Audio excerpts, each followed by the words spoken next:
Welcome everybody. My name is Alpha Where You At, and today we'll go over the basics of Bazaar Limited. I'll leave timestamps in the description of the video in case you would like to go back or skip a segment you already know. With that out of the way, let's get into it. As you spawn in the game, you'll notice a few things on your screen. First will be your name, your current age in percent, aka how much life you have, your health bar, your stamina bar, and your hunger.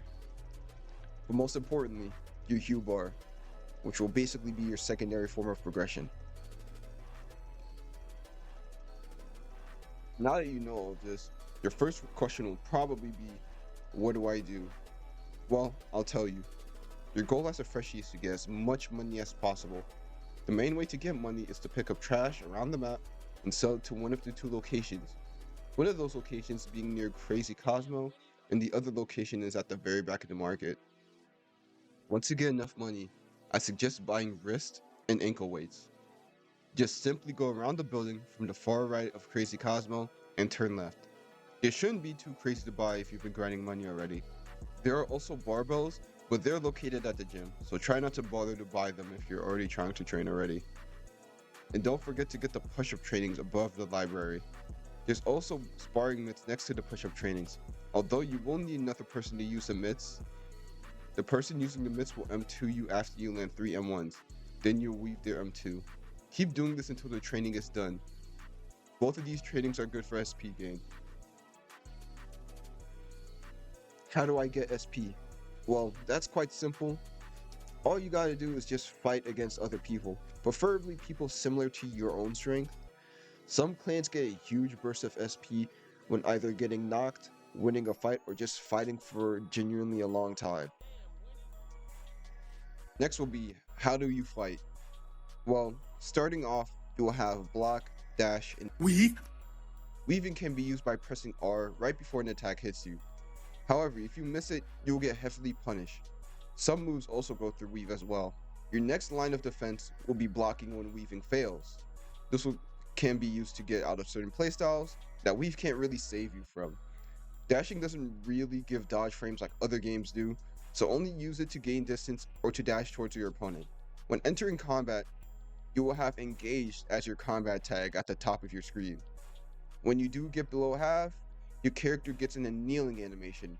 Pressing R or getting hit out of this animation gets you into mortality, so it'll basically change your combat tag from engage to mortality. Combat logging during mortality will wipe you, so just be careful and make sure not to disconnect during that time. Now that you have SP, and now you know how to fight, now it will be time for you to learn skills and passives. There are roughly 28 skill trees in this game. Some of them are quite basic, like strength, vitality, and speed. Your SP is used to obtain these skills from other players. Certain skills have a money requirement on top of the SP needed, so make sure you're prepared for that when you're about to learn a skill. There will also be skills locked behind one or multiple separate skills. Some skills are also locked behind how strong your character is in general, so just be aware. In order to learn a skill, you have to press M to open your book. The player teaching you needs your username. You won't always have the requirements needed, so the player will either say failed or missing requirements. In order to teach people a skill, however, you need to open your book. Stand near them and select the skill they want to learn. You can type out a decent chunk of the user and press enter to fill in the rest. The game will do it for you. And then click the arrow button on the side. If it fails or it shows that the person is lacking the requirements, it will show up on the bottom of your book and just let the person know that you're missing requirements or you're basically too weak. Or if they're missing a money requirement, just tell them to get more money. Finding your favorite food / drink / dessert. Every character you will have their favorite food, drink / dessert. It's always predetermined once you spawn in, It's important to find out what food items your character likes or dislikes, as it will help your progression out a little bit. If I was asked the type of food item out of the three are the most useful, I'll have to give it to drinks, simply because they give back hue regardless if it's your favorite drink or not. And speaking of hue, what is hue? When you spawn in, some of you will spawn in with a bar on the left of your screen. You'll also have something called release on your hotbar. Training your hue is your secondary form of progression. Your release gives a defense and as well as an attack buff. Almost everyone's hue will start out with this bluish color that you'll see on your hue bar. As you progress it, it'll slowly become colored. So this is called semi-colored hue, but once your hue is progressed enough, your hue bar will change to its actual color. This is called colored hue. But now that you have colored hue, it's time to go to the next stage in hue progression, full release. What is full release? Full release is a more aggressive form of release, as it will drain your hue bar faster than before, but in exchange, you'll be able to deal more damage and you'll have more defense while in this state. Although you can learn full release through a player, most people would rather land a CF in order to unlock full release. What's a CF, you ask? How do I land a critical flash? A critical flash is basically black flashes from Jujutsu Kaisen. The only way to land one by normal means is to at least have obtained colored hue, be low HP, and to lastly have learned infusion. Infusion isn't exactly needed to land a CF, but it increases your chances of landing a CF. The only way to hit a CF at all are through M2s. What are traits? Each character has a low chance of spawning in with a trait. Traits are either really good or painfully bad. The only way to know if you actually have a trait or not is by going to the clinic and talking to the medium. You'll have the option of Robux or an in-game currency money option to either finding out your trait or finding out how much finesse you have. Finesse is basically serves as an indicator of your overall level. So it's basically an indicator of how strong you are. Are there weapons? Right now there are only swords and spears, but I'm positive there is one more being worked on, if not a few more. There are skills for both swords and spears, however, to make up for it. How does Sanity work?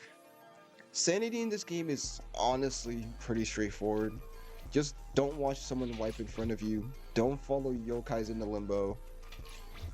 And if you're wiping people, don't wipe them too much. You will go insane yourself. Don't even bother. Insanity does take quite a while as a therapist. Even a max therapist will take a while to clear your insanity. So if you're not really benefiting from insanity, just don't go insane. It's not worth it. I'm sorry. Like, this is the only one I don't have a script for. Just don't go insane. I'm begging you. Please. Like my sanity's crumbling and I'm not even playing Deep Walk and I'm not in the depths. Like please, bro. Please. What are yokai? I'm gonna make this quick. Yokais are basically beings born inside limbo through hue alone. So they're known for catching humans off guard so they can eat and basically become stronger and evolve. When a yokai is born, depending on what they're feeling when they're born, that will be their name. But this is probably not always the case, cause some yokai names are yeah, kind of weird. Like let's take Amaterasu for example. But stuff like envy, sin, wrath, pretty good names. But like I Amaterasu is a cool name. I almost dropped my mic. Amaterasu is cool, but it was just an example of like a name that doesn't inherently make sense for like from a yokai perspective. So yeah, I'm just saying that just to say it. Okay, collectors are powerful people that will fight against the yokai for the citizens. Basically, they basically hunt yokais, but they're also recruiting new people to join the ranks. But in order for them to join the ranks, they'll have to pass their collector's exam. Yes, yeah, you gotta lock in for that collector's exam. I heard it's pretty hard. How do I wipe? There are three ways to get wiped. I'm gonna be so straight up with you. You either willingly combat log during mortality combat tag, get hit with either drain or mortal blow while knocked, or just simply die of old age. Mortal blow, honestly, if I could recall correctly, has a chance of instead of instantly killing you, you will lose an arm. But you can currently buy a prosthetic for 4K, so that's how I got this bad boy right here. And that will be the end of the video. Honestly, if you guys have any corrections or any other additional information, please comment down below. I'll be more than happy to like it, or depending how useful the information is, I'll even keep it as the pinned comment of the video. Thank you guys for watching, and oh my goodness, I am freezing. I gotta go to sleep, bro. All right, one thing before I end off the video. You see how Nyx works over here has a white name? That will basically be what you will have spawned in. So my red name means I'm basically a murderer, aka I have used mortal blow to kill knocked people. Blue names, however, are for collectors, and purple names are for yokai. There will probably be more color-coded names in the future, so just watch out for that.